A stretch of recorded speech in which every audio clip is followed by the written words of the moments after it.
दोस्तों नमस्कार, ये है मार्गदर्शन फॉर सिविल सर्विसेज। मैं अनुराग चौधरी। दोस्तों जैसा कि आप सभी जानते हैं, सामान्य अध्ययन और सामान्य ज्ञान के अंतर्गत पर्यावरण एवं पारिस्थितिकी से प्रश्न अवश्य ही पूछे जाते हैं।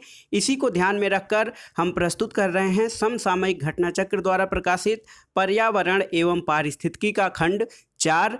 यह वीडियो यूपीएससी, यूपीपीसीएस, समीक्षा अधिकारी, खंड शिक्षा अधिकारी के साथ साथ लोअर पीसीएस, जूनियर असिस्टेंट और यूजीसी नेट तथा अध्यापक पात्रता परीक्षा यानी टीईटी के पर्यावरण खंड के लिए बेहद ही महत्वपूर्ण है। आप इसको तैयार कर लीजिए। दोस्तों आप इसे ईयरफोन और हेडफोन के माध्यम से सुनकर भी रिवाइज कर सकते हैं। हम शुरू किए थे दोस्तों, जो पिछला वीडियो था उसमें हमने जैव मंडल रिजर्व और वन्यजीव अभयारण्यों से संबंधित हमने जो पार्ट है वो शुरू किया था। अब उसके आगे देखते हैं।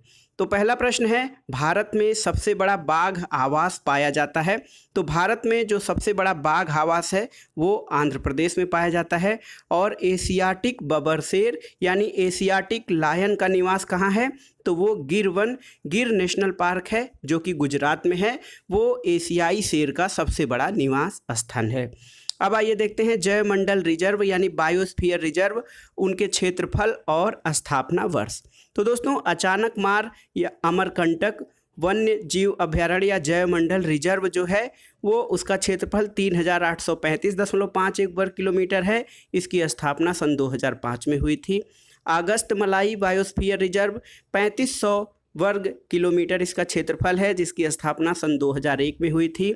दिहांग दिबांग इसका क्षेत्रफल 5111 वर्ग किलोमीटर है जो 1998 में स्थापित हुआ था। डिब्रू सैखोवा 765 वर्ग किलोमीटर है, 1997 में स्थापित हुआ था।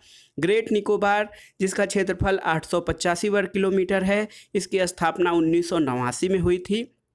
मन्नार की खाड़ी बायोस्फीयर रिजर्व दोस्तों 10,500 वर्ग किलोमीटर है, 1989 में स्थापित किया गया था। इसके अलावा ये देखिए सिक्किम में है कंचनजंगा वन्यजीव अभयारण्य या जैव मंडल रिजर्व। इसका क्षेत्रफल है 2619.92 वर्ग किलोमीटर है। सन 2000 में इसकी स्थापना हुई थी। मानस वन्यजीव अभयारण्य या जैव मंडल रिजर्व जो है मानस 2837 वर्ग किलोमीटर है, इसकी स्थापना 1989 में हुई थी। नंदा देवी बायोस्फीयर रिजर्व 5860 वर्ग किलोमीटर है, 1988 में स्थापित किया गया था। और देखिए नीलगिरी जैव मंडल रिजर्व ये 5520 वर्ग किलोमीटर है, 1986 में स्थापित किया गया था। और नोकरेक जिसका क्षेत्रफल 820 वर्ग किलोमीटर है, 1988 में स्थापित किया गया था। पंचमढ़ी जैव मंडल रिजर्व ये 4981.72 वर्ग किलोमीटर है, 1999 में स्थापना हुई थी। सिमलीपाल जैव मंडल रिजर्व जो है ये 4374 वर्ग किलोमीटर है, 1994 में स्थापित किया गया था। और देखिए आगे जो सुंदरवन का जो बायोस्फीयर रिजर्व है ये इसका क्षेत्रफल 9630 वर्ग किलोमीटर है, 1989 में स्थापित किया गया था। इसके अलावा दोस्तों जो कच्छ है, कच्छ बायोस्फीयर रिजर्व 12,454 वर्ग किलोमीटर है, 2008 में स्थापित किया गया था। शीत रेगिस्तान या कोल्ड डेजर्ट बायोस्फीयर रिजर्व 7,770 वर्ग किलोमीटर क्षेत्रफल है, 2009 में स्थापना हुई थी। शेषाचलम पहाड़ियाँ जो हैं इसका क्षेत्रफल 4755.99 यानी 4756 वर्ग किलोमीटर है, जिसका स्थापना वर्ष 2010 है। और पन्ना बायोस्फीयर रिजर्व मध्य प्रदेश में है, 2998.98 वर्ग किलोमीटर, इसकी स्थापना 2011 में की गई थी। तो याद रखिए सबसे पुराना या सबसे पहले स्थापित किया गया भारत का जो जैव मंडल रिजर्व है वो है दोस्तों नीलगिरी 5520 वर्ग किलोमीटर इसका क्षेत्रफल है और स्थापना 1986 में हुई थी। दोस्तों अगला प्रश्न, जैव मंडल आरक्षित क्षेत्र कौन सा नहीं है? तो नल्ला मलाई जो है वो जैव मंडल आरक्षित क्षेत्र नहीं है। केवलादेव घाना राष्ट्रीय उद्यान जिसे पूर्व में भरतपुर पक्षी अभयारण्य के नाम से जाना जाता था, भरतपुर राजस्थान में स्थित है। यहाँ की संरक्षित प्रजाति क्या नहीं है? तो दोस्तों केवलादेव में शेर जो है वो संरक्षित प्रजाति नहीं है। जीवमंडल आरक्षित परिरक्षण क्षेत्र क्या होता है? तो ये आनुवांशिक विभिन्नता के लिए जीवमंडल आरक्षित परिरक्षण क्षेत्र होता है। अब आइए देखते हैं जैवमंडल रिजर्व और उनकी स्थिति। तो नोकरेक दोस्तों, नोकरेक जैवमंडल रिजर्व मेघालय में है। मानस जो एक सींग वाले गैंडों के लिए प्रसिद्ध है, असम में है। दिहांग दिबांग अरुणाचल प्रदेश में, अगस्तमलाई केरल तमिलनाडु और नंदा देवी उत्तराखंड राज्य में है। कंचनजंगा सिक्किम में है और कोल्ड डेजर्ट यानी शीत मरुस्थल बायोस्फीयर रिजर्व ये आपके हिमाचल प्रदेश में स्थित है। अगला देखते हैं दोस्तों, भारत सरकार ने अब तक 18 जैवमंडल आरक्षित क्षेत्र स्थापित किए गए हैं, जिनमें से यूनेस्को ने जैवमंडल आरक्षित क्षेत्रों के विश्व संजाल में सम्मिलित किया है, तो ये है 10 को। और भारत के विभिन्न जैव भंडारों में से जो गारो पहाड़ियों पर फैला हुआ है, तो भारत का जो जैवमंडल रिजर्व है गारो पहाड़ियों पर फैला हुआ, उसका नाम है नोकरेक। अगला प्रश्न है, नंदा देवी जीव मंडल जिस राज्य में स्थित है? तो नंदा देवी ये उत्तराखंड राज्य में स्थित है। विश्व धरोहर स्थल यानी वर्ल्ड हेरिटेज साइट घोषित है। नंदा देवी जैव मंडल आरक्षित क्षेत्र को यूनेस्को की विश्व धरोहर स्थल में भी स्थान दिया गया है। अगला प्रश्न है दोस्तों, भारत के जैवमंडल रिजर्व की सूची में हाल में यानी वर्ष 2009 में किसे जोड़ा गया है? तो 2009 में कोल्ड डेजर्ट या शीत रेगिस्तान जैवमंडल रिजर्व को जोड़ा गया है। कोल्ड डेजर्ट ये हिमाचल प्रदेश में स्थित है। अगला प्रश्न है, राष्ट्रीय उद्यान की सीमा रेखा किससे परिभाषित होती है? तो विधान से राष्ट्रीय उद्यान की सीमा रेखा परिभाषित होती है। वन्य प्राणी अभयारण्य में अनुमति होती है, तो सीमित जीवीय हस्तक्षेप की अनुमति वन्य प्राणी अभयारण्य में होती है। अगला प्रश्न है, जिस वर्ग के आरक्षित क्षेत्रों में स्थानीय लोगों को जीवभार एकत्रित करने और उसके उपयोग की अनुमति नहीं होती है? तो वो है राष्ट्रीय उद्यान। राष्ट्रीय उद्यान में आरक्षित क्षेत्र में स्थानीय लोगों को जीवभार एकत्रित करने और उसके उपयोग की अनुमति नहीं होती है। अगला प्रश्न है, जिस राष्ट्रीय उद्यान या अभयारण्य को विश्व प्राकृतिक धरोहर के नाम से जाना जाता है? तो वो है दोस्तों केवलादेव राष्ट्रीय उद्यान भरतपुर। ये यूनेस्को के विश्व प्राकृतिक धरोहर स्थल में शामिल है। हाथी परियोजना की शुरुआत कब की गई थी? तो फरवरी 1992 में। दोस्तों हाथियों के संरक्षण और उनके उपयोग को विश्व जगत को परिचित कराने के उद्देश्य से हाथी परियोजना 1992 में शुरू की गई थी। जंगली गधों का अभयारण्य कहाँ पे स्थित है? तो दोस्तों जंगली गधों का अभयारण्य कच्छ गुजरात में स्थित है। एक सींग वाला गैंडा कहाँ पाया जाता है? पश्चिम बंगाल एवं असम में। पश्चिम बंगाल एवं असम में एक सींग वाला गैंडा पाया जाता है। अभयारण्य यानी सेंचुरी राइनो के लिए जाना जाता है। राइनो या एक सींग वाले गैंडों के लिए जो अभयारण्य जाना जाता है वो है काजीरंगा, जो कि असम में है। गैंडे को पुनर्वासित करने का कार्य जिस राष्ट्रीय उद्यान में चल रहा है वो है Dudhwa national park. Dudhwa national park दोस्तों उत्तर प्रदेश के लखीमपुर खीरी जिले में स्थित है। यहाँ पर गैंडे को पुनर्वासित करने का कार्य किया जा रहा है। अगला प्रश्न है, उद्धव पक्षी विहार कहाँ पर स्थित है? तो ये साहबगंज में स्थित है। अब आइए देखते हैं नेशनल पार्क और उनसे संबंधित राज्य। तो बांधवगढ़ राष्ट्रीय उद्यान ये मध्य प्रदेश में है। बांदीपुर राष्ट्रीय उद्यान कर्नाटक में है। रोहला राष्ट्रीय उद्यान बहुत ही महत्वपूर्ण है दोस्तों, रोहला राष्ट्रीय उद्यान हिमाचल प्रदेश में। और गिर नेशनल पार्क ये गुजरात में स्थित है। अगला प्रश्न है, उत्तर प्रदेश, राजस्थान, मध्य प्रदेश व पश्चिम बंगाल में जिसमें सर्वाधिक संख्या में वन्य जीव अभयारण्य या नेशनल पार्क और अभयारण्य हैं, तो वो राज्य है दोस्तों मध्य प्रदेश। मध्य प्रदेश में सबसे अधिक नेशनल पार्क और अभयारण्य स्थित हैं। अगला प्रश्न है, सर्वाधिक राष्ट्रीय पार्कों की संख्या 9 कहाँ पर है? तो अंडमान निकोबार और मध्य प्रदेश में सर्वाधिक नेशनल पार्क स्थित हैं दोस्तों। अगला प्रश्न देखते हैं, उत्तर प्रदेश के प्रश्नगत पक्षी विहारों का उनके जिलों के साथ सही सुमेलन करना है। तो नवाबगंज पक्षी विहार उन्नाव में है। ओखला पक्षी विहार ग्रेटर नोएडा में है। समस्तपुर पक्षी विहार रायबरेली जिले में है। और पार्वती अरंगा पक्षी विहार जयप्रकाश नगर गोंडा में स्थित है। अगला प्रश्न है, साइबेरियन सारस के लिए आदर्श प्राकृतिक निवास कौन सा है? तो वो है दोस्तों राजस्थान। राजस्थान में साइबेरियन सारस के लिए आदर्श प्राकृतिक निवास है। अगला प्रश्न, राष्ट्रीय उद्यानों का उनके राज्यों के साथ सुमेलन करना है। राजाजी राष्ट्रीय उद्यान उत्तराखंड में है। Pin valley national park Himachal Pradesh के लाहौल एवं स्पीति जिले में स्थित है। अब आइए देखते हैं राष्ट्रीय पार्क और संरक्षण के लिए उनमें रखे वन्य जीवों की सूची। तो बांदीपुर जो कि कर्नाटक में है, ये बाघों के संरक्षण के लिए है। काजीरंगा एक सिंही गैंडों के लिए है। सुंदरवन जयमंडल ये बाघ अभ्यारण्य है। और सिमलीपाल जो है वो हाथी के लिए प्रसिद्ध है। अगला प्रश्न, सरिस्का एवं रणथंभौर जिस जानवर के लिए संरक्षित क्षेत्र हैं तो वो है बाघ। बाघों के लिए सरिस्का और रणथंभौर इसके लिए प्रसिद्ध हैं। बाघों का प्रमुख रिजर्व सरिस्का किस राज्य में है? तो ये राजस्थान के अलवर जिला में है। सलीम अली राष्ट्रीय उद्यान कहाँ स्थित है? जम्मू और कश्मीर में। जम्मू कश्मीर में सलीम अली राष्ट्रीय उद्यान स्थित है। चंद्रप्रभा वन्यजीव अभ्यारण्य 78 वर्ग किलोमीटर क्षेत्र में फैला हुआ है। ये कहाँ पर है? तो दोस्तों ये उत्तर प्रदेश के चंदौली जिले में स्थित है। करेरा वन्यजीव अभ्यारण्य लगभग 202 वर्ग किलोमीटर क्षेत्र में स्थित है। कहाँ पर है? मध्य प्रदेश के शिवपुरी जिले में करेरा वन्यजीव अभ्यारण्य है। 160 वर्ग किलोमीटर क्षेत्र में फैला जयसमंद वन्यजीव अभ्यारण्य तो ये राजस्थान के उदयपुर जिले में है।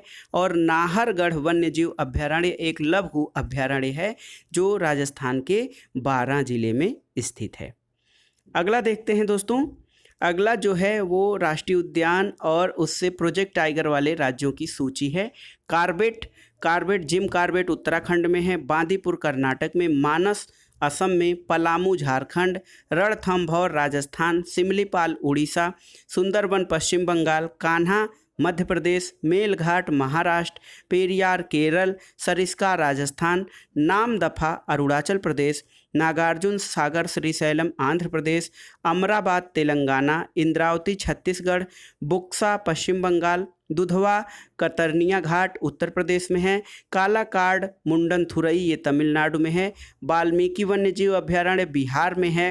पेंच मध्य प्रदेश में है। बांधवगढ़ मध्य प्रदेश में। पन्ना राष्ट्रीय उद्यान ये आपके मध्य प्रदेश में है। दम्फा मिजोरम में। तदोबा अंधेरी महाराष्ट्र में है। भद्रा कर्नाटक में है। नमेरी असम में। पेंच महाराष्ट्र में। बोरी सतपुड़ा मध्य प्रदेश में। पक्के अरुणाचल प्रदेश में। और अन्नामलाई तमिलनाडु में है। साथ ही उदंती और सीता नदी छत्तीसगढ़ में है। सतकोसिया वन्यजीव अभ्यारण्य यह आपके उड़ीसा में स्थित है। काजीरंगा जो है दोस्तों ये काजीरंगा असम में है। अचानकमार छत्तीसगढ़ में। डंडेली और अंसी ये कर्नाटक में है। संजय दुबरी मध्य प्रदेश में है। मुडुमलाई तमिलनाडु। नागरहोल कर्नाटक में। पराम्बिकुलम केरल में। सह्याद्री महाराष्ट्र में। कावल तेलंगाना राज्य में। BRT कर्नाटक में है। और सत्यमंगलम रिजर्व तमिलनाडु में है। मुकुंद्रा हिल्स राजस्थान में है। नवेगांव नागजीरा महाराष्ट्र में है। और पीलीभीत रिजर्व ये उत्तर प्रदेश में है। बोर महाराष्ट्र में है दोस्तों। राजाजी उत्तराखंड में है। और ओरंग असम में। तथा कामलांग जो है 50वां ये टाइगर रिजर्व अरुणाचल प्रदेश में स्थित है। अगला प्रश्न देखते हैं, भारत में बाघ संरक्षित परियोजना के अंतर्गत क्या नहीं आता है? तो जो चिल्का है, चिल्का ये बाघ संरक्षण परियोजना के अंतर्गत नहीं आता है। बाघ संरक्षित क्षेत्र कौन सा है? तो ये बांदीपुर, मानस और सुंदरबन ये बाघ संरक्षित क्षेत्र हैं। अगला प्रश्न है, भारत के टाइगर रिजर्व में से जो मिजोरम में स्थित है तो वो है दम्फा टाइगर रिजर्व ये मिजोरम में स्थित है। सही सुमेलन करना है दोस्तों। बुक्सा पश्चिम बंगाल में स्थित है। दम्फा मिजोरम में। नमेरी असम में। और नामदफा अरुणाचल प्रदेश में। बाघ आरक्षित क्षेत्र 2 राज्यों में विस्तृत है। तो ये जो पेंच है, पेंच ये 2 राज्यों में विकसित है। व्याघ्र अभ्यारण्य कौन सा है? तो कान्हा, रणथंभौर और बांधवगढ़ ये बाघ संरक्षण के लिए स्थित अभ्यारण्य है। काजीरंगा जाना जाता है गैंडा के लिए। गैंडा के संरक्षण के लिए काजीरंगा जाना जाता है दोस्तों। अगला है पानी और उससे संबंधित राज्य मिलान करना है। गर्म पानी वन्यजीव अभ्यारण्य असम में स्थित है। गर्म पानी असम में है।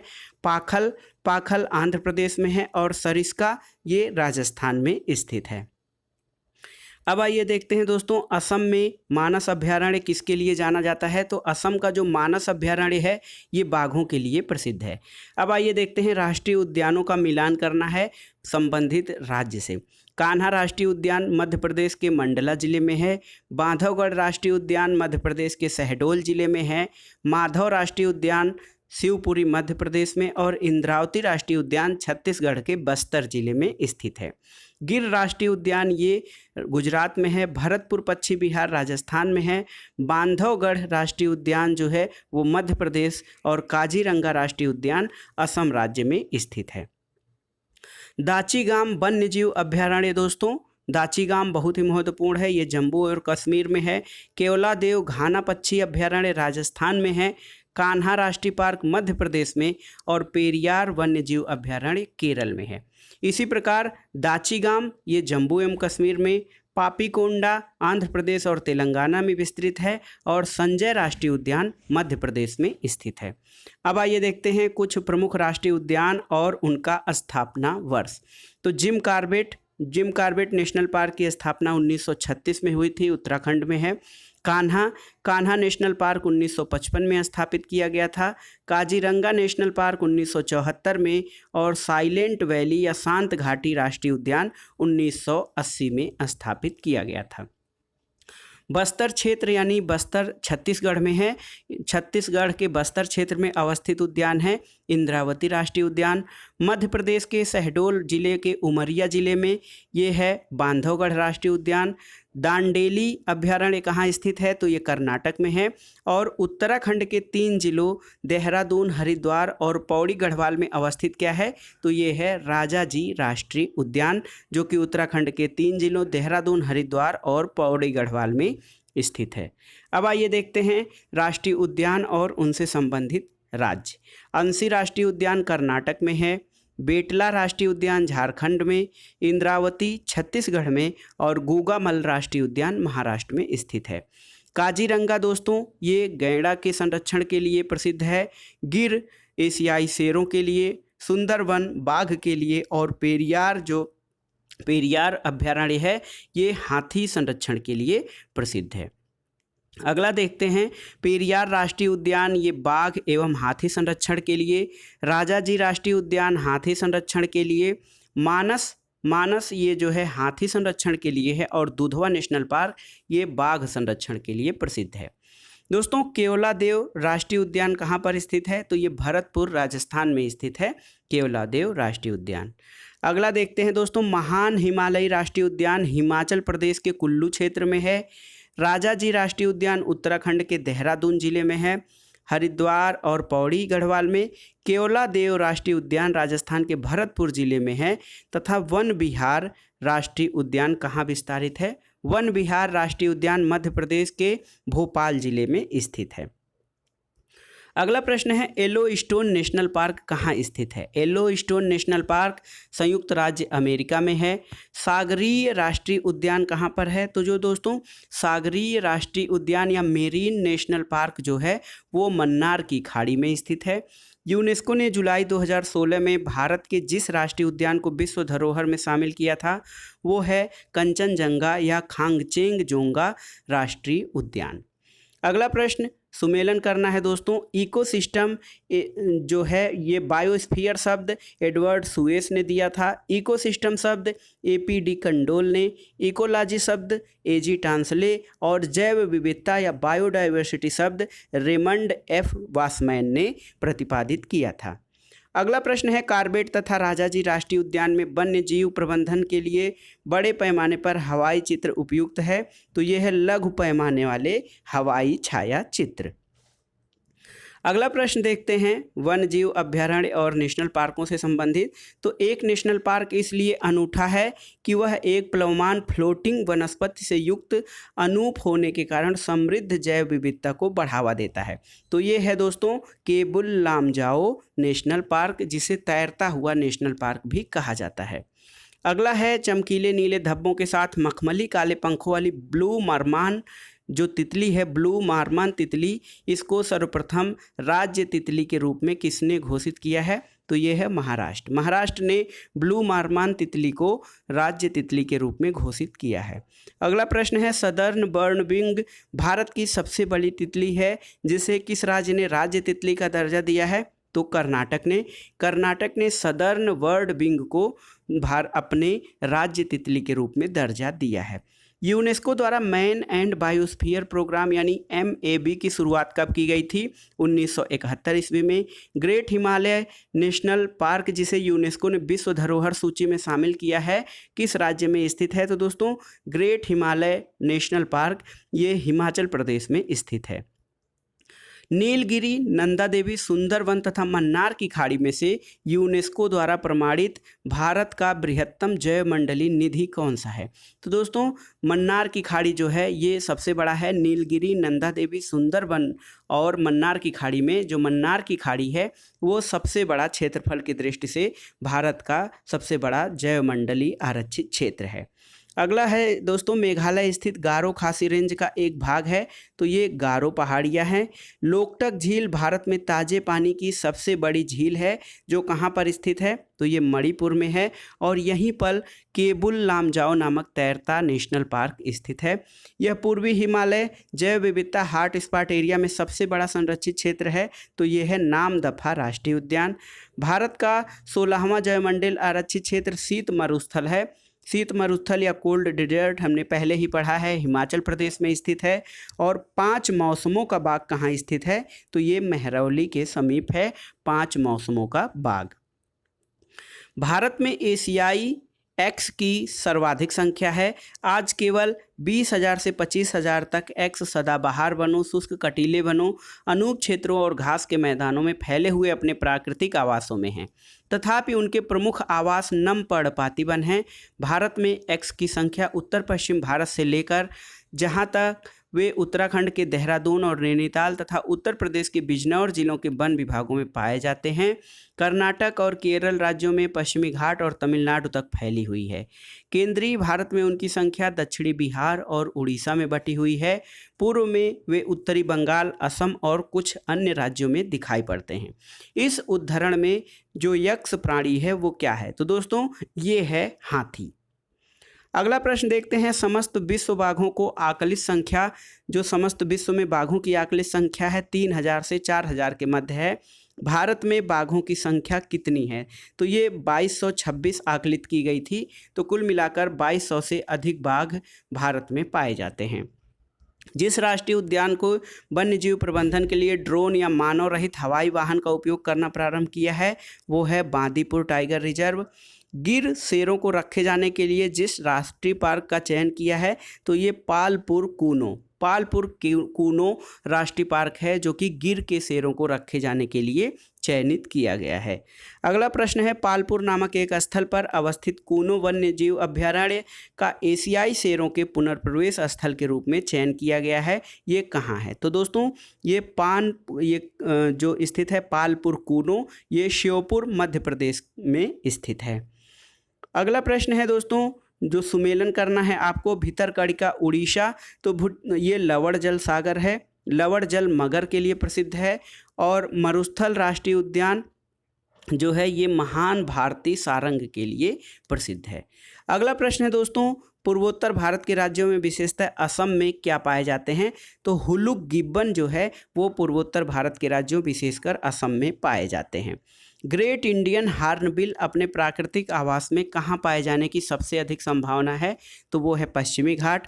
और एक प्रश्न है, इसका प्राकृतिक आवास पश्चिमी घाट है। इस पक्षी का वैज्ञानिक नाम ब्यूसेरस बाइकार्निस है और यह पक्षी एक विशेष प्रकार का घोंसला बनाता है। वनों की कटाई होने से इस पक्षी की प्राकृतिक आवास नष्ट हो रहा है। तो ये है ग्रेट इंडियन हॉर्नबिल, जो कि पश्चिमी घाट क्षेत्र में सर्वाधिक मात्रा में पाया जाता है। अब आइए देखते हैं राष्ट्रीय उद्यान और उसकी अवस्थिति। तो दोस्तों काजीरंगा ये गोलाघाट नौगांव जिले में पड़ता है, असम के। कुद्रेमुख चिकमंगलूर में कर्नाटक में है। साइलेंट वैली जो शांत घाटी राष्ट्रीय उद्यान है ये पालघाट जिले में केरल में स्थित है। और पेंच घाटी महाराष्ट्र नागपुर में स्थित है। भारत का प्रथम तितली उद्यान बन्नरघट्टा जैविक उद्यान है, जो कहाँ पर स्थित है? तो दोस्तों बन्नरघट्टा जैविक उद्यान बंगलुरु में स्थित है। अगला प्रश्न है, अस्कोट वन्यजीव सेंचुरी किस जनपद में है? तो ये उत्तराखंड के पिथौरागढ़ जनपद में अस्कोट वन्यजीव सेंचुरी स्थित है। अगला प्रश्न देखते हैं, सुमेलन करना है।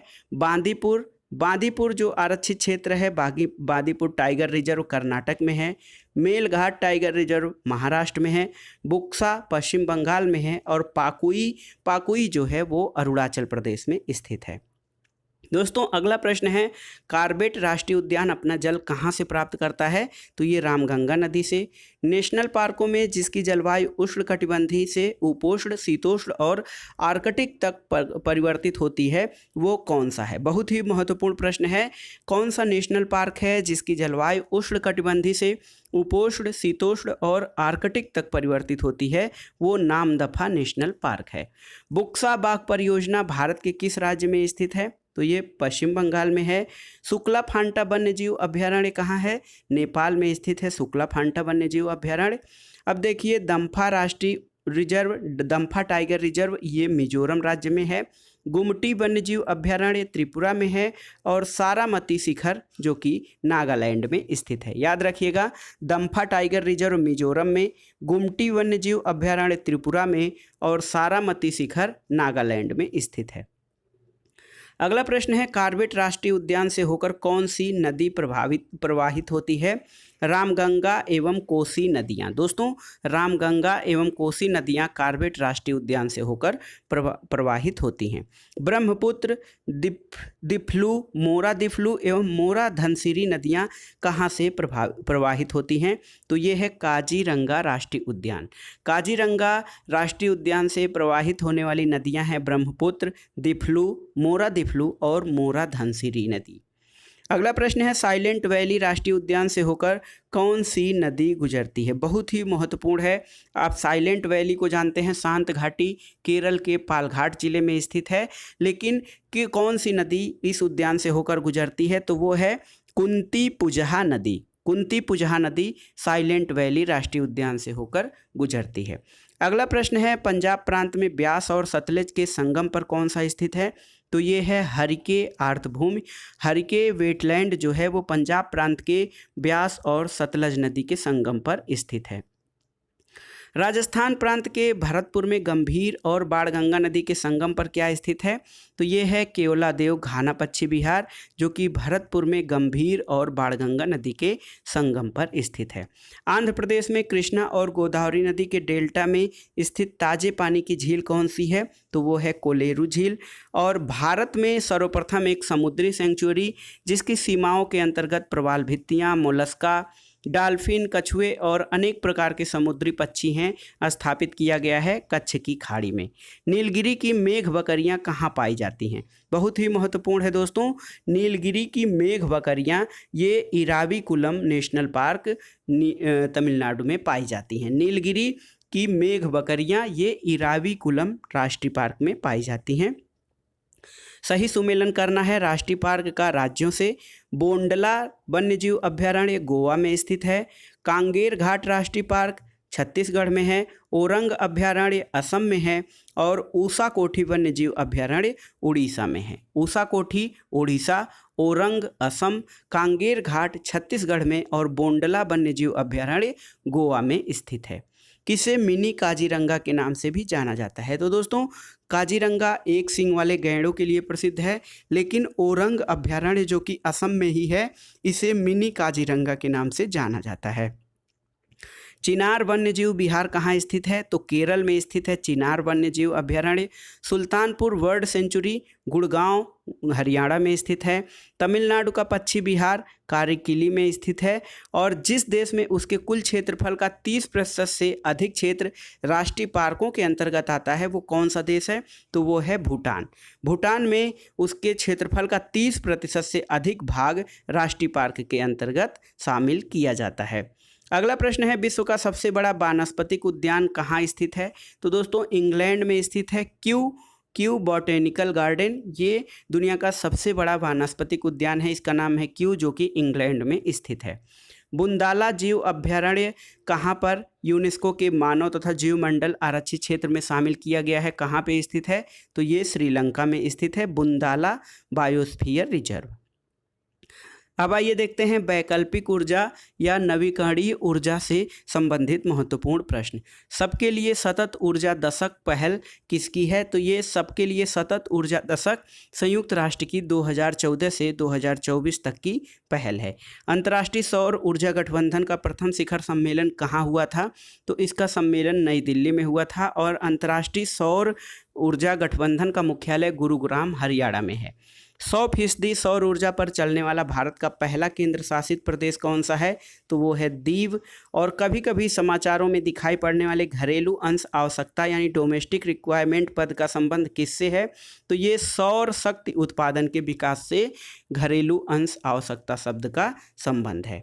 शैवाल आधारित जैव ईंधन उत्पादन को स्थापित करने और इंजीनियरिंग करने हेतु निर्माण पूरा होने तक किसकी ज़रूरत पड़ती है? तो इसके लिए दोस्तों उच्च स्तरीय विशेषज्ञता और टेक्नोलॉजी की ज़रूरत पड़ती है, जो कि शैवाल आधारित ईंधन उत्पादन को स्थापित करने के लिए। अगला प्रश्न है, ऊर्जा का एक नवीकरणीय स्रोत कौन है? तो दोस्तों जो सौर ऊर्जा है, पवन ऊर्जा, सौर ऊर्जा, ये सब ऊर्जा के नवीकरणीय स्रोत हैं। सौर ऊर्जा, पवन ऊर्जा, ज्वारीय ऊर्जा, पन बिजली ऊर्जा, ये प्राकृतिक संसाधन किसके स्रोत हैं? तो ये नवीकरणीय ऊर्जा या वैकल्पिक ऊर्जा के प्रमुख स्रोत माने जाते हैं। कभी न समाप्त होने वाले तथा प्रदूषण रहित ऊर्जा कौन सी है? ये सौर ऊर्जा है। और वैकल्पिक ऊर्जा का सबसे बड़ा संग्रहकार कौन सा है? तो वो दोस्तों वैकल्पिक ऊर्जा का सबसे बड़ा भंडार सौर ऊर्जा है। अगला प्रश्न देखते हैं, जो कि है सौर ऊर्जा कहाँ से प्राप्त होती है? तो सूर्य से प्राप्त होती है सौर ऊर्जा। जैविक मात्रा में सर्वाधिक उपयोग कौन सी की जाती है? तो जैविक मात्रा में सबसे अधिक सौर ऊर्जा का प्रयोग किया जाता है। सूर्य के प्रकाश को सौर ऊर्जा में किस तकनीक के द्वारा परिवर्तित किया जाता है? तो वो तकनीक है फोटोवोल्टिक तकनीक। पेट्रोलियम उत्पाद, वन उत्पाद, नाभिकीय विखंडन तथा सौर सेल में से सर्वोत्तम पर्यावरण अनुकूल क्या है? तो वो है सौर सेल। जीवाश्म ईंधन नहीं है, तो यूरेनियम जीवाश्म ईंधन नहीं है। अगला प्रश्न, पौधे के वे उत्पाद जो कि हजारों वर्षों से पृथ्वी के नीचे दबे पड़े या पौधों के वे जीवाश्म जिनका उपयोग हम ईंधन के रूप में आज करते हैं, उन्हें जीवाश्म ईंधन कहा जाता है। जीवाश्म ईंधन ये पौधे और जीव जंतुओं के वे अवशेष हैं जो हजारों वर्षों से पृथ्वी के गर्भ में दब गए थे। नाभिकीय ऊर्जा उत्पादन के लिए कच्चे माल के रूप में किसे प्रयुक्त किया जाता है? तो यूरेनियम प्रयुक्त होता है न्यूक्लियर एनर्जी प्रोडक्शन के लिए। परमाणुओं के संयोजन अथवा विखंडन प्रक्रिया द्वारा कौन सी ऊर्जा उत्पन्न की जाती है? तो वो है नाभिकीय ऊर्जा। न्यूनतम पर्यावरणीय प्रदूषण कौन उत्पन्न करता है? तो दोस्तों हाइड्रोजन। हाइड्रोजन ईंधन जो है वो सबसे कम पर्यावरणीय प्रदूषण उत्पन्न करता है। अगला प्रश्न है, हाइड्रोजन के महत्व को देखते हुए भारत में वर्ष 2003 में किसका गठन किया गया था? National hydrogen board. राष्ट्रीय हाइड्रोजन बोर्ड का गठन 2003 में भारत में किया गया था। इसमें महत्वपूर्ण हाइड्रोजन को ईंधन के रूप में महत्व को देखते हुए इस बोर्ड का गठन किया गया था। वैज्ञानिकों के अनुसार भविष्य का ईंधन क्या है? तो ये है हाइड्रोजन। और ऊर्जा संकट किसे कहते हैं? तो एनर्जी क्राइसिस, कोयला तथा पेट्रोल जैसे जीवाश्म ईंधन के समाप्त होने के खतरे को ऊर्जा संकट कहा जाता है। कोयला, खनिज, गैस, जल विद्युत तथा परमाणु ऊर्जा में से भारत में धाड़ी विकास के दृष्टिकोण से विद्युत उत्पाद का सबसे अच्छा स्रोत क्या है? तो वो है जल विद्युत। सौर शक्ति, जैव पुंज शक्ति, लघु जल विद्युत शक्ति तथा अपशिष्ट से अर्जित ऊर्जा में से भारत में जो नवीकरणीय ऊर्जा स्रोत सर्वाधिक संभाव्यता वाला है वो है सोलर पावर। अगला प्रश्न है, जैव ईंधन के संबंध में कौन से सत्य हैं? तो जैव ईंधन पारिस्थितिकी अनुकूल होता है, जैव ईंधन ऊर्जा संकट के समाधान में योगदान दे सकता है और जैव ईंधन मक्का से भी बनाया जा सकता है। तो ये तीनों सही कथन हैं। बायोडीजल की फसल किसे कहा जाता है? तो जट्रोपा। जट्रोपा या रतन जोत को बायोडीजल की फसल कहा जाता है। दोस्तों एथेनॉल एक प्रसिद्ध एल्कोहल है, इसे एथिल एल्कोहल भी कहते हैं। इसका प्रयोग कहाँ होता है? तो दोस्तों जो एथिल एल्कोहल या एथेनॉल है, इसका प्रयोग हरित ईंधन या ग्रीन फ्यूल के रूप में किया जाता है। पाइन, करंज, फर्न से भी किण्वीकरण कर एथेनॉल प्राप्त किया जाता है। इसे किसमें शामिल करते हैं?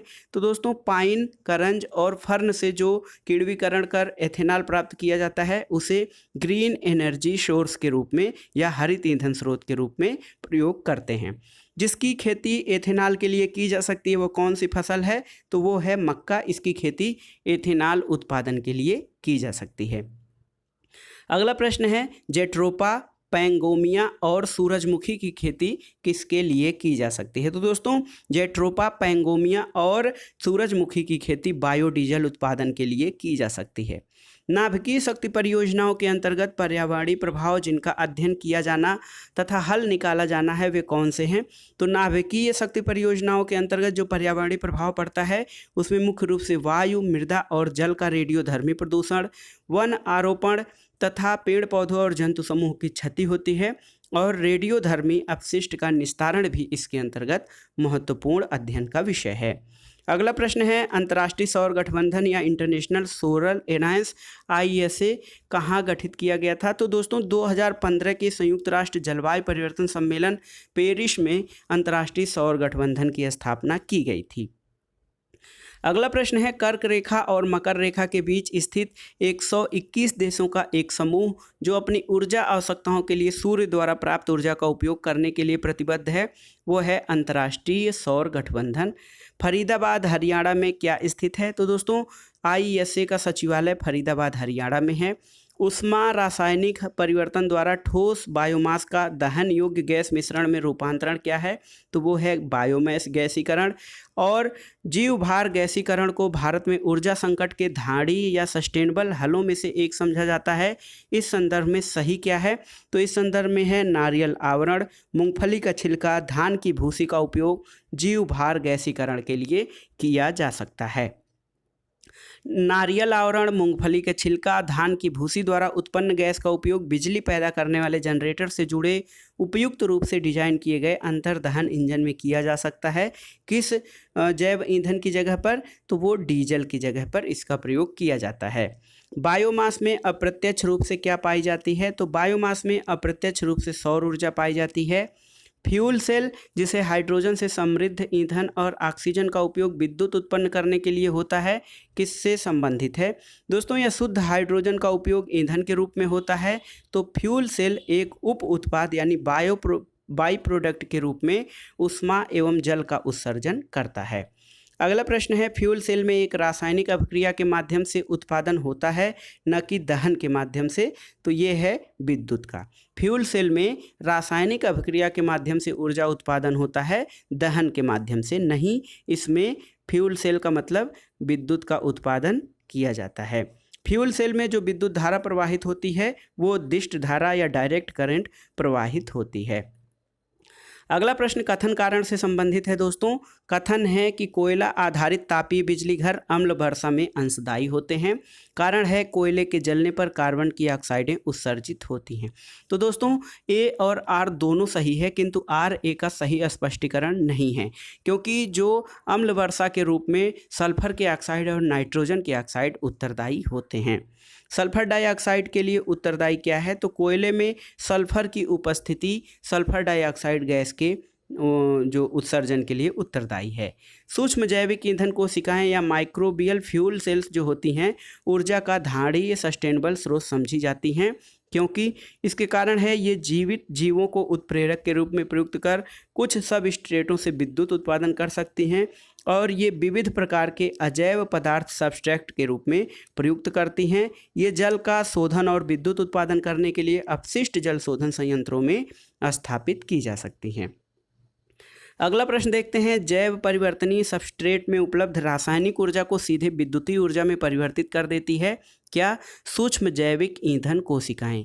सूक्ष्म जैविक ईंधन कोशिकाएं जो होती हैं वे जैव परिवर्तनीय सबस्ट्रेट की उपलब्ध रासायनिक ऊर्जा को सीधे विद्युत ऊर्जा में परिवर्तित कर देती हैं।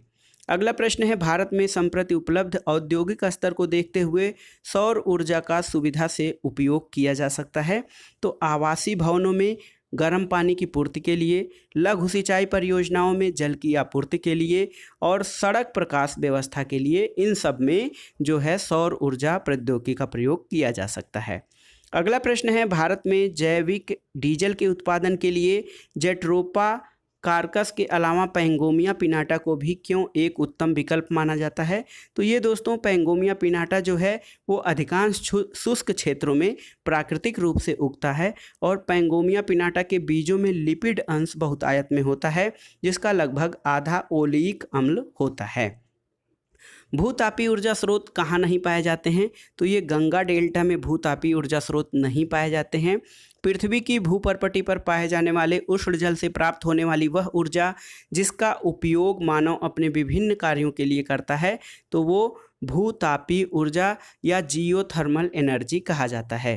भारत में भूतापीय ऊर्जा स्रोत के प्रमुख क्षेत्र कौन से हैं? तो हिमालय, खंभात की खाड़ी, सोनाटा यानी सोनाटा सोन नर्मदा और ताप्ती नदियों का जो बेसिन है, पश्चिमी घाट, गोदावरी बेसिन और महानदी बेसिन, ये सब भूतापीय ऊर्जा के प्रमुख स्रोत माने जाते हैं। अगला प्रश्न देखते हैं दोस्तों, खनिज और समाप्त होने योग्य। खनिज जो है ये समाप्त होने योग्य ईंधन है। सौर ऊर्जा असमाप्त होने योग्य या कभी न समाप्त होने योग्य। बायोगैस मीथेन तथा कार्बन डाइऑक्साइड का मिश्रण है और वन आरोपण वर्षा के लिए सहायक हैं। तो ये सही सुमेलन हुआ। जैव मूल एस्फाल्ट यानी बायो एस्फाल्ट पर मूल सीमा शुल्क की पूरी छूट प्रदान की गई है। इस पदार्थ का क्या महत्व है? तो बायो एस्फाल्ट का महत्व है कि पारंपरिक एस्फाल्ट के विपरीत बायो एस्फाल्ट जीवाश्म ईंधनों पर आधारित नहीं होता है। बायो एस्फाल्ट जैव अपशिष्ट पदार्थों से निर्मित हो सकता है और बायो एस्फाल्ट से सड़कों की ऊपरी सतह बिछाना पारिस्थितिकी के अनुकूल होता है। अगला प्रश्न, बायो एस्फाल्ट डामर का विकल्प है जिसका निर्माण नवीकरणीय स्रोतों से किया जाता है। गैर पेट्रोलियम आधारित नवीकरणीय स्रोतों से बायो एस्फाल्ट का निर्माण किया जाता है। अब आइए देखते हैं प्रदूषण यानी पोल्यूशन से संबंधित प्रमुख प्रश्न। तो हवा में तैरते हुए श्वसनीय सूक्ष्म कणों का आकार कितना होता है? वे कण जो हवा में तैर रहे हैं और श्वसन में ये समस्या उत्पन्न करते हैं, उनका जो आकार होता है 5 माइक्रोन से कम होता है।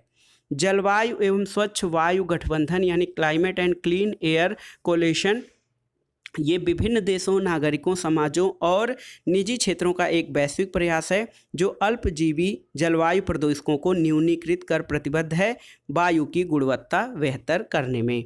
अगला प्रश्न सुमेलन करना है। उपयुक्त जो है सामान्य प्रयुक्त और उनमें पाए जाने वाले संभावित पदार्थ।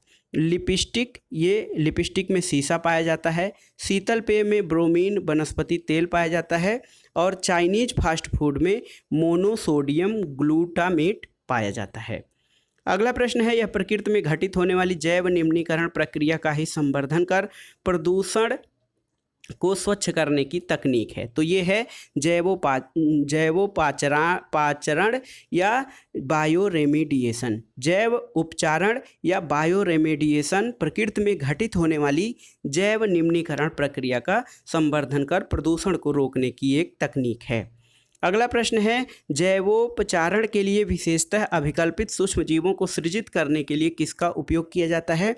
तो दोस्तों बायो रेमेडिएशन के लिए जो सूक्ष्म जीव होते हैं उनको उत्पन्न करने के लिए आनुवांशिक इंजीनियरिंग का प्रयोग किया जाता है। मानव जनित पर्यावरणीय प्रदूषण क्या कहलाते हैं? एंथ्रोपोजेनिक प्रदूषण या पोल्यूटर कहलाते हैं। मानव जनित पर्यावरणीय प्रदूषक वे पदार्थ जिनसे प्रदूषण फैलता है उन्हें प्रदूषक कहा जाता है और जैव निम्नीकरण रहित प्रदूषक मुख्यतया पर्यावरण में प्रवेश करते हैं मानव जनित एंथ्रोपोजेनिक प्रदूषण के कारण। अगला प्रश्न देखते हैं, जैव विघटित प्रदूषक क्या हैं? तो ये वाहित मल जो है वो जैव अपघटित प्रदूषक है। ऐसे प्रदूषक जो सूक्ष्म जीवों जैसे जीवाणुओं आदि के द्वारा समय के साथ प्रकृति में सरल हानिरहित तत्वों में विघटित कर दिए जाते हैं, वे क्या कहलाते हैं? तो जो प्रदूषक सूक्ष्म जीवों द्वारा सरल पदार्थों में विघटित कर दिए जाते हैं वे जैव विघटित या जैव अपघटनीय प्रदूषक कहलाते हैं। कोयला, पेट्रोल, डीजल आदि का दहन किसका स्रोत है? तो वायु प्रदूषण का स्रोत है कोयला, पेट्रोल और डीजल का दहन।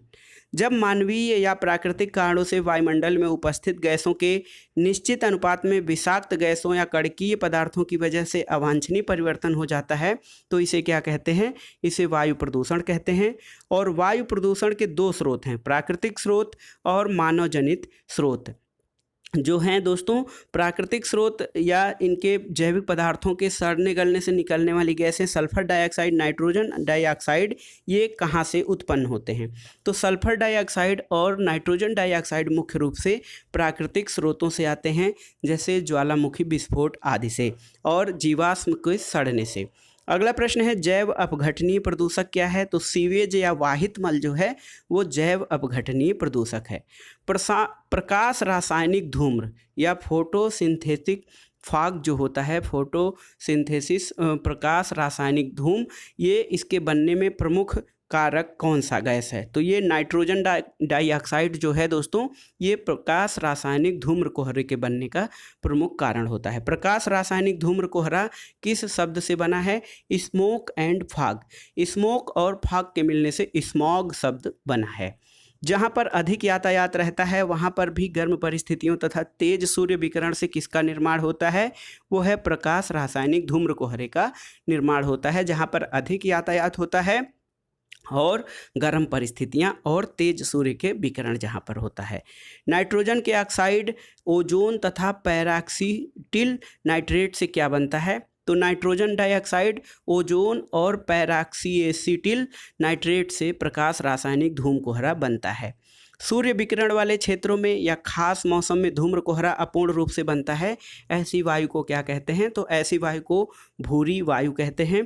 प्रकाश रासायनिक धूम का बनना किनके बीच अभिक्रिया का परिणाम है? तो नाइट्रोजन डाइऑक्साइड ओजोन और पैराक्सी एसिटिल नाइट्रेट के बीच सूर्य के प्रकाश की उपस्थिति में इसके कारण प्रकाश रासायनिक कोहरा बनता है। अगला प्रश्न है गर्म, शुष्क और तीव्र सौर विकिरण वाले महानगरों में वायुमंडलीय हाइड्रोकार्बन और वाहनों और बिजली संयंत्रों से निकलने वाली नाइट्रोजन ऑक्साइड सूर्य के प्रकाश में अभिक्रिया करके कई सारे द्वितीयक प्रदूषक बनाती है। तो उन प्रदूषकों में मुख्य रूप से कौन है? मुख्य रूप से ओजोन, फॉर्मेल्डिहाइड और पैराक्सी एसिटिल नाइट्रेट आदि हैं। अगला प्रश्न है इन अभिक्रियाओं को प्रकाश रासायनिक कहते हैं क्योंकि इनमें दोनों शामिल होते हैं, सूर्य का प्रकाश और रासायनिक प्रदूषण। अगला प्रश्न है ऑक्सीजन व नाइट्रोजन के मिलने से नाइट्रिक ऑक्साइड बनती है। यह गैस वायु से मिलकर नाइट्रोजन डाइऑक्साइड का निर्माण करती है। नाइट्रोजन डाइऑक्साइड क्या है? तो दोस्तों नाइट्रोजन डाइऑक्साइड भूरे रंग की एक तीखी गैस होती है। नवजात ऑक्सीजन या नेसेंट ऑक्सीजन सूर्य के तीव्र प्रकाश की उपस्थिति में ऑक्सीजन के एक अणु से क्रिया करके क्या बना लेती है? तो नवजात ऑक्सीजन जो है वो सूर्य के प्रकाश से अभिक्रिया करके ओजोन का निर्माण करती है। अगला प्रश्न है पराक्सील मूलक या तो ऑक्सीजन के अणुओं से मिलकर ओजोन बना लेते हैं अथवा नाइट्रोजन ऑक्साइड से मिलकर किसका निर्माण करते हैं? तो ये है पराक्सी एसिटिल नाइट्रेट या पैन का, जो कि द्वितीयक प्रदूषक कहा जाता है। अगला प्रश्न देखते हैं यह क्लोरोप्लास्ट को नुकसान पहुंचाता है। इस वजह से प्रकाश संश्लेषण की क्षमता एवं पौधे का विकास कम हो पाता है। यह कोशिका के माइटोकॉन्ड्रिया में होने वाले इलेक्ट्रॉन यातायात प्रणाली को बाधित करता है। यह एंजाइम प्रणाली को भी प्रभावित करता है। तो ये है पैन यानी कि पैराक्सी एसिटिल नाइट्रेट। मनुष्यों की आँखों में बहुत ज़्यादा जलन या उत्तेजना पैदा करने वाला प्रदूषक पैन है और पैन और ओजोन मिलकर छोटी छोटी बूंदें बना लेती हैं। वायु में मिलकर PAN तथा ओजोन धुंध बना लेती है। अधिक धूम्र कोहरे के निर्माण से क्या घट जाती है? तो अधिक धूम्र कोहरे के नुकसान से दृश्यता घट जाती है। भारी ट्रक यातायात, निर्वाचन सभाएं, पॉप संगीत तथा जेट उड़ान में अधिकतम ध्वनि प्रदूषण का कौन सा कारण है? तो जो जेट उड़ान है वो सबसे अधिक प्रदूषण का ध्वनि प्रदूषण का कारण है। किसी वस्तु से उत्पन्न सामान्य आवाज़ को ध्वनि कहा जाता है। ध्वनि मापन की इकाई डेसिबल होती है। और अनियोजित औद्योगिक विकास, अत्यधिक मोटर वाहनों का प्रयोग तथा यांत्रिक दोषयुक्त विभिन्न प्रकार के वाहनों के परिचालन में जो योगदान होता है वो अधिकतम ध्वनि प्रदूषण उत्पन्न करने में देते हैं। ध्वनि की गति को तेज चलने वाले जेट विमानों से उत्पन्न शोर को क्या कहा जाता है? तो दोस्तों ध्वनि की गति से भी तेज चलने वाले जेट विमानों से उत्पन्न शोर को सोनिक बूम कहा जाता है। सोनिक बूम को किस में व्यक्त किया जाता है? तो सोनिक बूम को व्यक्त करने की इकाई मैक यूनिट होती है। जो वस्तुएं ध्वनि की रफ्तार से चलती हैं उनसे उत्पन्न शोर को क्या कहा जाता है? तो उनसे उत्पन्न शोर को मैक 1 कहा जाता है। सामान्य स्थितियों में वातावरण में प्रदूषण उत्पन्न करने निकलने वाली गैस कौन सी है, तो ये कार्बन मोनोऑक्साइड है। कार्बन मोनोऑक्साइड जो कि रंगहीन तथा अति विषैली गैस होती है, यह एक प्राथमिक वायु प्रदूषक मानी जाती है। कार्बन मोनोऑक्साइड वायुमंडल में कम समय के लिए रहती है तथा इसका ऑक्सीकरण किस में हो जाता है, इसका ऑक्सीकरण कार्बन डाइऑक्साइड के रूप में हो जाता है। द्वितीयक प्रदूषक क्या नहीं है, तो सल्फर डाइऑक्साइड द्वितीयक प्रदूषक नहीं है। अगला प्रश्न देखते हैं, वे वायु प्रदूषक जो प्रदूषक स्रोत से सीधे वायु में मिलते हैं क्या कहलाते हैं। तो ऐसे प्रदूषक जो प्रदूषक स्रोत से सीधे वायु में मिल जाते हैं उनको प्राथमिक प्रदूषक कहा जाता है, और प्राथमिक वायु प्रदूषकों और साधारण वातावरणीय पदार्थों की क्रिया के परिणाम स्वरूप उत्पन्न होने वाले प्रदूषक द्वितीयक प्रदूषक कहे जाते हैं। PAN यानी पेरॉक्सी एसिटिल नाइट्रेट, ओजोन और स्माग किस प्रकार के प्रदूषक हैं, तो ये द्वितीयक प्रदूषक हैं। सल्फर के ऑक्साइड, नाइट्रोजन के ऑक्साइड और कार्बन मोनोऑक्साइड प्राथमिक प्रदूषक कहे जाते हैं। और अधूरे प्रज्वलन के कारण मोटर कार और सिगरेट से निकलने वाली रंगहीन गैस कौन सी है, वो गैस कार्बन मोनोऑक्साइड होती है। और यह रक्त के हीमोग्लोबिन के साथ क्रिया करके एक अस्थायी यौगिक बना लेती है, जिससे हीमोग्लोबिन ऑक्सीजन को ऊतकों तक नहीं पहुंचा पाता है। यह मानव स्वास्थ्य के लिए अत्यंत ही हानिकारक गैस है। तो ये है दोस्तों कार्बन मोनोऑक्साइड, ये रक्त में हीमोग्लोबिन के संचालन को बाधित कर देता है। अगला प्रश्न है, मोटर वाहनों से निकलने वाली कौन सी एक मुख्य प्रदूषक गैस है, तो वो है कार्बन मोनोऑक्साइड। और वाहनों में पेट्रोल के जलने से जो धातु वायु को प्रदूषित करती है वो है सीसा या लेड। और इंजन के नॉकिंग को रोकने के लिए किसे प्रयुक्त किया जाता है, तो दोस्तों इंजन में नॉकिंग एजेंट के रूप में लेड को प्रयुक्त किया जाता है। बच्चों में दिमाग के विकास में बाधा पहुंचाता है, उनको बुद्धिलब्धि लेवल या IQ लेवल को घटाता है, और वयस्कों में हृदय और श्वसन संबंधी बीमारियों को उत्पन्न करता है, ये लेड है। वायु प्रदूषकों में से जो रक्त धारा को दुष्प्रभावित कर मौत उत्पन्न कर सकती है वो गैस कार्बन मोनोऑक्साइड है। वायु प्रदूषक ऑक्सीजन की अपेक्षा अधिक शीघ्रता से रक्त के हीमोग्लोबिन में घुल जाता है, जो कि कार्बन मोनोऑक्साइड है। अगला प्रश्न है, यह गैस हीमोग्लोबिन अणुओं से ऑक्सीजन की तुलना में 240 गुना से 300 गुना अधिक तेजी से मिल जाती है, जिस कारण वायु में पर्याप्त ऑक्सीजन होने पर भी सांस लेने में कठिनाई होती है और घुटन महसूस होने लगती है। तो ऐसी गैस दोस्तों कार्बन मोनोऑक्साइड है, इसे दमघोटू गैस भी कहा जाता है।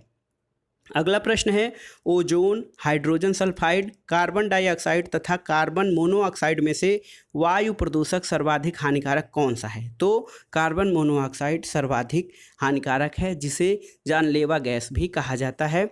और अगला प्रश्न और आज की वीडियो का आखिरी प्रश्न, भूमिगत जल को दूषित करने वाला प्रमुख अजैविक प्रदूषक कौन है, तो ये है आर्सेनिक। आर्सेनिक भूमिगत जल को दूषित करने वाला प्रमुख प्रदूषक है।